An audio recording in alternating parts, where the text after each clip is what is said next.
Welcome to the Retirement Made Easy podcast. I'm your host, Greg Gonzalez. My goal for the podcast is to help you live a better life in retirement by giving you the tools and information you need in a language that you can understand. I try to keep this podcast very straightforward. And best of all, I want this podcast to be useful to the listener. And this is episode number 118. I never thought I would get this far. My goal was always to make it 2 years to that episode number 104 mark, and we're well past that by now. But overall, the feedback from listeners and emails that I get has been about 99% positive. Now, with that 1%, there's always the people out there that know more than you, or, they know best, and that's totally okay. I'm not going to argue with anybody. For example, I've had a couple people try to tell me that the way to fund a retirement is to use life insurance policies, and I just don't believe in that method, but that's okay. That's absolutely okay. The point of this podcast is to give you the information and share some of the knowledge that I've gained over the years being a certified financial planner and fiduciary who focuses on retirement planning. This is all I do Monday through Friday, and even as I joke with some clients, even on the weekends. And with all that being said, of course, some of the strategies, some of the planning that we discuss on this podcast is what I actually use and put into practice with our own clients at my company, St. Louis Retirement Advisors. I'm in St. Louis, Missouri. And we do so because they're sound strategies and principles. And it's truly what I believe in. But I think we can all agree that one way is not the way that will work for everybody. There are plenty of people out there that have their own way of doing things, so to speak, and that is totally fine. So if you're planning for your own retirement, you are either working with an advisor, a coach, or you're doing this planning on your own. And believe me, I am not going to tell all the listeners on this podcast that you should be working with a financial advisor. That is not my decision to make. But for those of you that are working with a financial advisor, go back to my podcast where I talk about the expectations you should have from your financial advisor. They should be your coach. They should be teaching you how we're doing the planning and why we're doing the planning that we are. Half of what they do is that of a teacher or a financial coach. And then for those of you that are your own financial advisor, of course, you're doing your own research and you're the student, you're studying it and you're working hard to kind of figure it out on your own. And that's totally fine. Of course, the benefit of working with someone like me is that you're working with someone who's done this dozens and dozens of times before for other people that have come before you and have retired. But this podcast, I really, really want to help all people, whether you're working with a financial advisor, looking for a financial advisor, or you are your own financial advisor. I want this podcast to be beneficial to everyone. And how can we do that? Well, I'll continue to bring episode after episode of good information and knowledge and wisdom that I have gained and share it with you so you can implement it on your own and you can learn. Today's episode is going to be no different. We're going to be talking about the 3 types of accounts and why it's good to have all 3 if you can. Like I said, this is episode number 118. So on today's episode, we're going to be talking about the 3 types of accounts that you can save for retirement and utilize together. These 3 accounts can really give you a blended, tax-efficient retirement income stream. And believe me, I'm not one of those people that's going to tell you put everything in Roth. Roths are the king. Everybody should have all their money in Roths. Well, a Roth IRA, a Roth 401k, Roth 403b, it's all a Roth type account, and it's one of the 3 types of accounts. But that's one of the 3 types of accounts that we're going to talk about on today's episode. Before we jump into the other 2 types of accounts that you can utilize for a tax-efficient retirement income stream, I wanted to remind listeners to check out my website, retirementmadeeasypodcast.com. That's retirementmadeeasypodcast.com. Couple things I'll point out there. Number 1, if you're a listener interested in a 30-minute retirement coaching call to get your retirement questions answered, you can sign up right on my website on the homepage and schedule that 30-minute call. There's a link to my calendar there. And then check out our resources tab where you can download my 3 steps to a retirement planning process, as well as my retirement secret sauce. Those are the most downloaded resources I have on my website. Check them out, they're free. And lastly, at the very bottom of the website, you'll see Ask Greg a Question. I love hearing from listeners. So if you've got some questions that you want to have me discuss on the podcast, feel free, type in your question at the bottom, and I'll be sure to answer it on a future episode. Now, of course, you may not like my answer, but I'm going to give you the honest to goodness truth and give you my opinion anyway. That's the best I can do.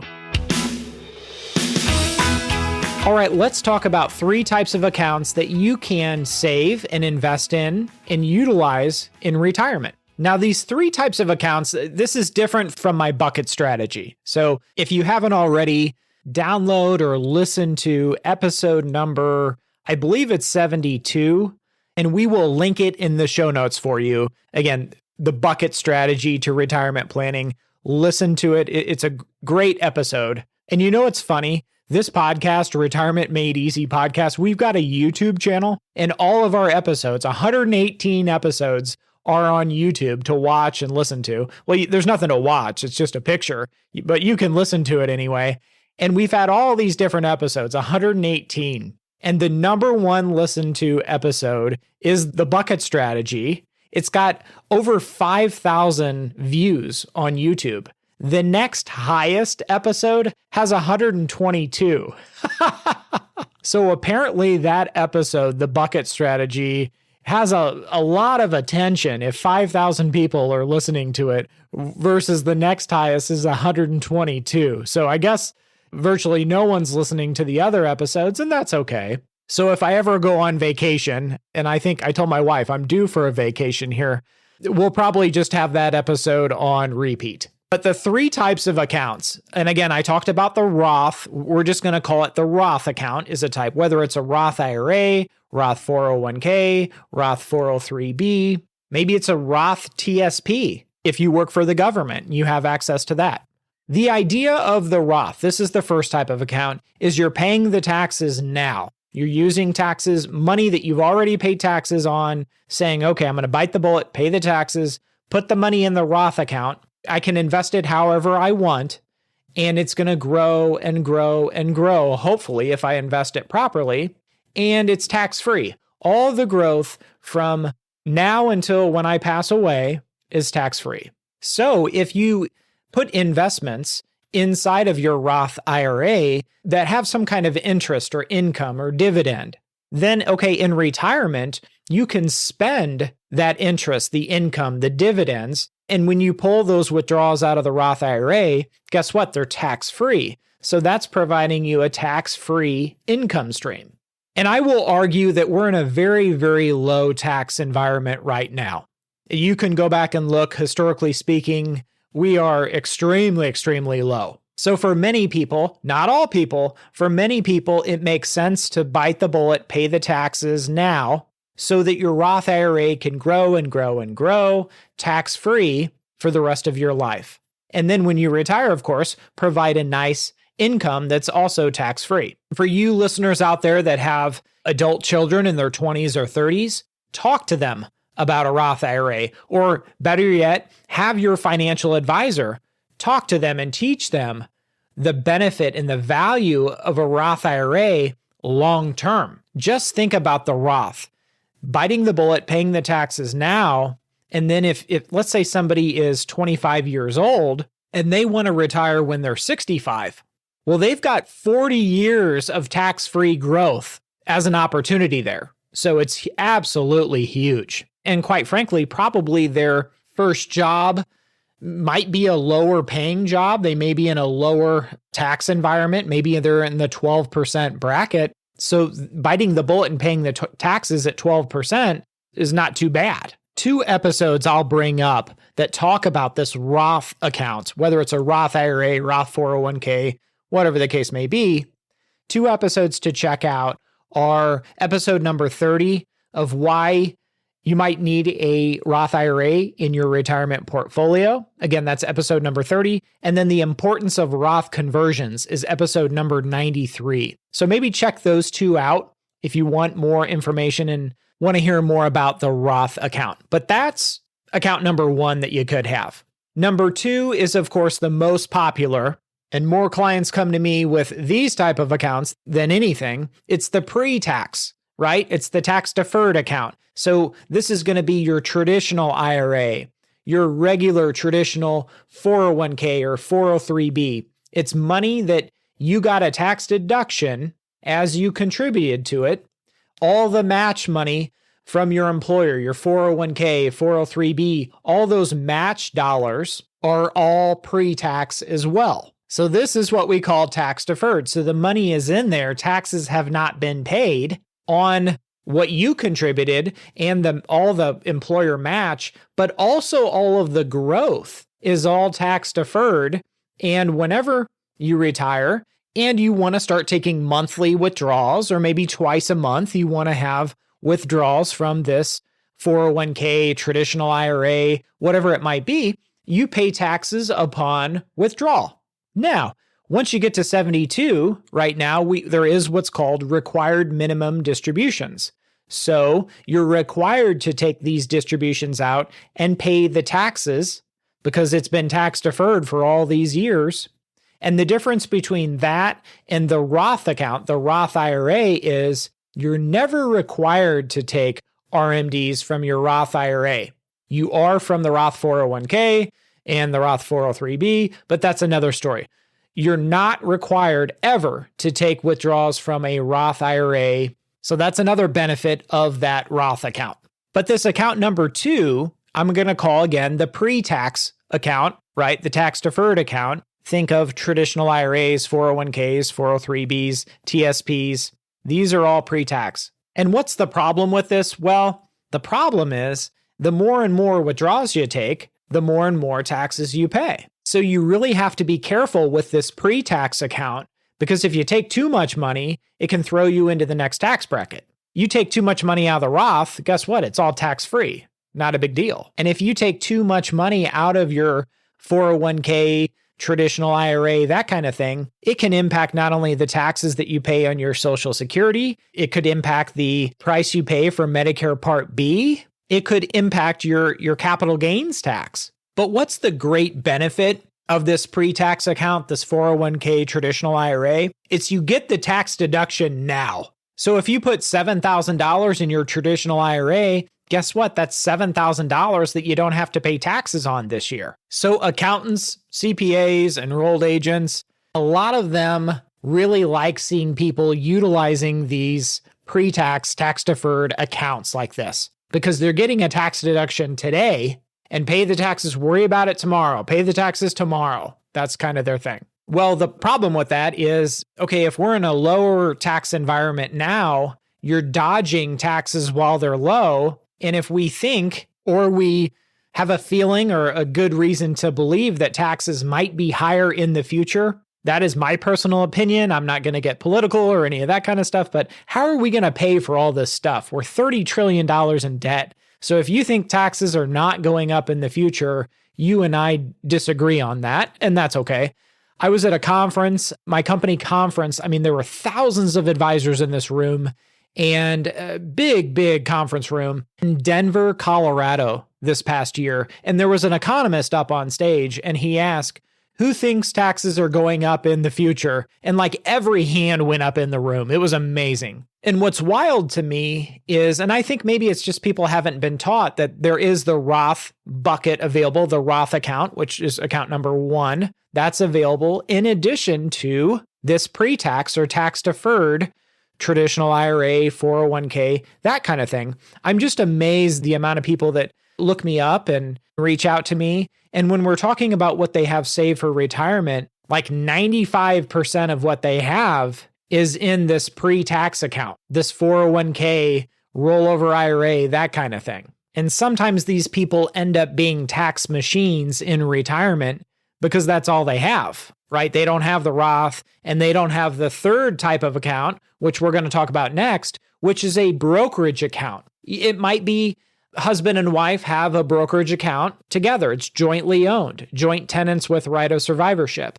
Maybe it's a trust account. It's a brokerage trust account. Another word for a brokerage account is what we call a non-qualified or non-retirement account. And the benefit of the third type of account is there's no 59.5 rule. So meaning if you try to take a withdrawal out of an IRA pre-age 59.5, you're going to pay taxes plus a 10% early withdrawal penalty. Same with your 401k in most instances. Nobody wants to pay a 10% early withdrawal penalty. But with this third type of account, again, this is a non-retirement, some people call it a brokerage account. It does not have those same restrictions. You can put money in at any time, take money out at any time. Withdrawals and contributions are unlimited. No restrictions at all. You can invest this type of account, this brokerage account, you can invest it however you want. If you want to put it in index funds or mutual funds, stocks, bonds, gold, ETFs, whatever you want. If you want to buy a CD, certificate of deposit, have at it. So what's the downfall? What's any downfall of the third type of account? Again, this is a non-retirement brokerage account. Well, there's not that many, but any capital gains or any dividends and interest that you earn, those are reported on a 1099. And wherever you have your brokerage account, let's say it's at LPL or Fidelity or Charles Schwab or wherever it happens to be, they send you a 1099 in January, February, March of every year, and it reports any capital gains, capital losses, dividends, interest, and you just report that with your taxes. But generally speaking, we try to have very tax efficient investments inside of a brokerage account because, again, you're going to get a 1099 that shows you all the capital gains that you realized and any dividends and interest, and you'll pay taxes on those. So keep that in mind with this type of account. Well, why is the third type of account, the brokerage account, so beneficial? Well, I mentioned the big reason, which is you can dip into it at any time. You would just be responsible for any capital gains if you did have a gain there. But there's no early withdrawal penalties like that 59.5, 10% early withdrawal penalty. You never have to worry about that. And really the opportunity here for a lot of people is if invested properly, I'll just put it that way, they can be very, very tax efficient and save you a lot of money in taxes. For example, if you're in the 12% bracket right now, you can harvest some capital gains and you can pay zero capital gain tax. Zero. But if you're in the 22% bracket and you harvest capital gains, you're going to pay 15% long-term capital gain. So kind of recapping, the three types of accounts are Roth. Again, any withdrawals are always going to be tax-free. The pre-tax, which is the tax-deferred 401k, maybe it's a traditional IRA, the withdrawals are always going to be taxable and they're taxed as ordinary income. And then third is your brokerage non-retirement account. You will pay taxes sometimes. That's the best way to look at that, depending on how it's invested, what dividends you have, what capital gains. And if you pay taxes on the capital gains, that's dependent on what tax bracket you're in. If you're in the 12% tax bracket, guess what? You don't pay any taxes on your capital gains. So in my opinion, it's great to have all three types of accounts because you can have what's called a blended retirement income stream. And what I mean by that is, let's just say you had a measuring cup and just imagine the different accounts that we talked about. There's 3 different pots in front of you. You take that measuring cup and you say, okay, we're going to take a little out of the Roth IRA and that's going to be tax-free.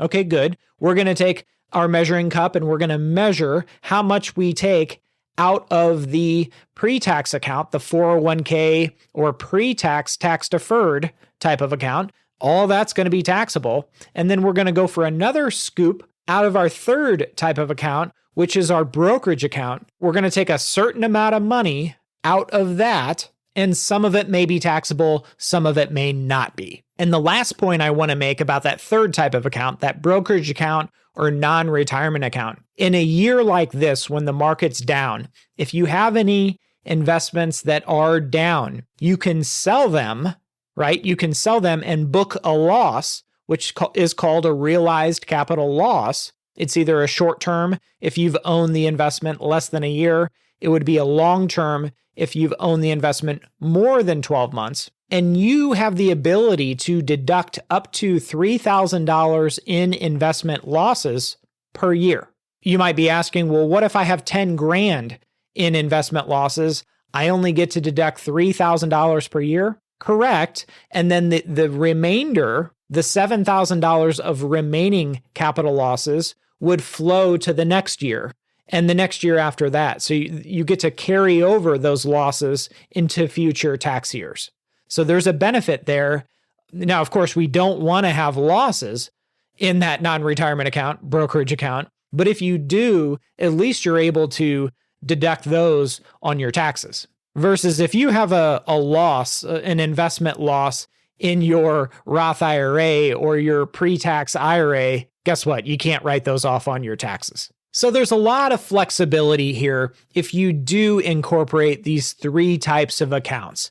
And in retirement, it's just best for, and this is coming from a retirement planner, we want to be very, very calculated with our withdrawals from each type of account. We want to plan ahead of time, meaning you can map out years in advance what your withdrawals would be from each type of account. And the only reason you would need to change those calculations of what your withdrawals or your scoops would be out of each account would be if the tax laws changed, your goals changed, or something like that. So I hope this episode of the Retirement Made Easy podcast has been helpful. Those are the three types of accounts that you can utilize, and they all have their different rules. But when used properly and used together in coordination with one another, you can really, really benefit long-term by having each type of account. And they don't have to be equally filled either. So I hope that's been helpful. If you have questions, go to my website, retirementmadeeasypodcast.com. At the bottom, it'll say Ask Greg a Question. And if you're interested in that retirement coaching call, you will see the link there at the top of the website. I'll see you next time. And remember, always dream big. The opinions voiced in this material are for general information only and are not intended to provide specific advice or recommendations for any individual. To determine which investments may be appropriate for you, please consult your attorney, tax advisor, or financial advisor prior to investing. This is a hypothetical example and is not representative of any specific investment. Your results may vary. All performance referenced is historical and is no guarantee of future results. All indices mentioned are unmanaged and may not be invested into directly. The SmartVestor program is a directory of investment professionals. Neither Dave Ramsey nor SmartVestor are affiliates of St. Louis Retirement Advisors or LPL Financial. There is no guarantee that a diversified portfolio will enhance overall returns or outperform a non-diversified portfolio. Diversification does not protect against market risk. All investing involves risk, including loss of principal. No strategy assures success or protects against loss. Securities and advisory services offered through LPL Financial, a registered investment advisor, member FINRA, SIPC.